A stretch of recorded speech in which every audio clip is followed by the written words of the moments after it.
Ever hear somebody say, whiskey makes you frisky? Gin makes you sin. Wine makes you divine. Tequila makes you fight everybody. Do different liquors really have different effects?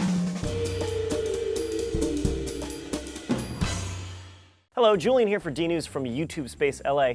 It's one of those long-standing facts everyone knows about alcohol. Different liquors make you act differently. Give someone a gin and tonic and you're in for a long night of red-faced, tear-fueled soul-searching. Give that same person tequila and they're Macho Man Randy Savage. Oh yeah. But is it, true?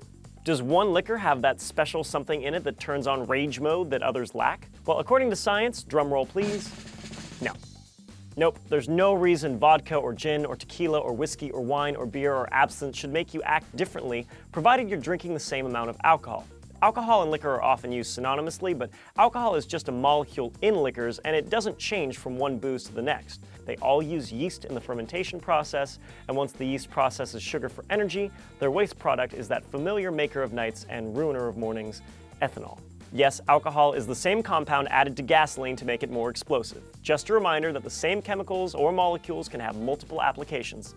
Anti-vaxxers. But clearly, different liquors taste differently. Do any of those flavors affect behavior? There's no scientific data to back that up. Darker liquors have more congeners in them that make hangovers worse, but there's nothing that points to them affecting the pre-hangover stage. In fact, a study in 1970 monitored 8 men. 4 of them drank dark bourbon for 9 days and then switched to vodka for another 9, while the other 4 started on an 86 proof liquor that was mixed with caramel and then switched to bourbon. Regardless of the liquor or congeners added, they all behaved the same, starting off more sociable and then becoming more depressed and hostile as they continued to drink. But then how do you explain all these anecdotes of people who say, oh, I can't have whiskey, last time I had whiskey I robbed a zoo? Well, it's probably all in your head. People on alcohol are suggestible. In fact, they're even suggestible when they just think they've been drinking. A 2003 study gave some participants vodka and others flat tonic water labeled as vodka, and both of them were just as easily misled when asked to remember an event.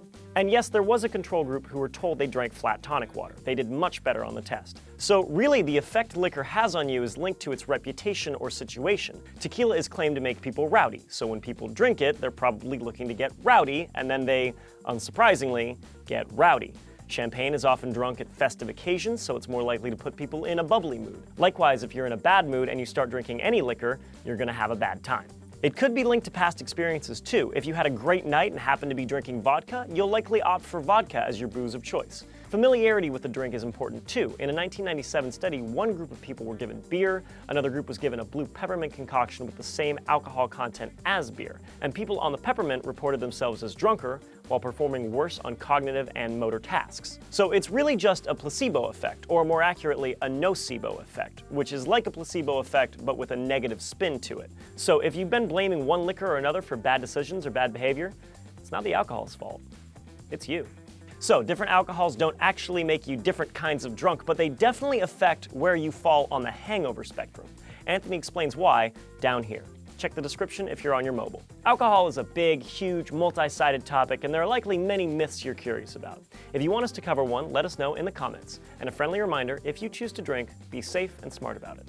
I'll see you next time on D-News.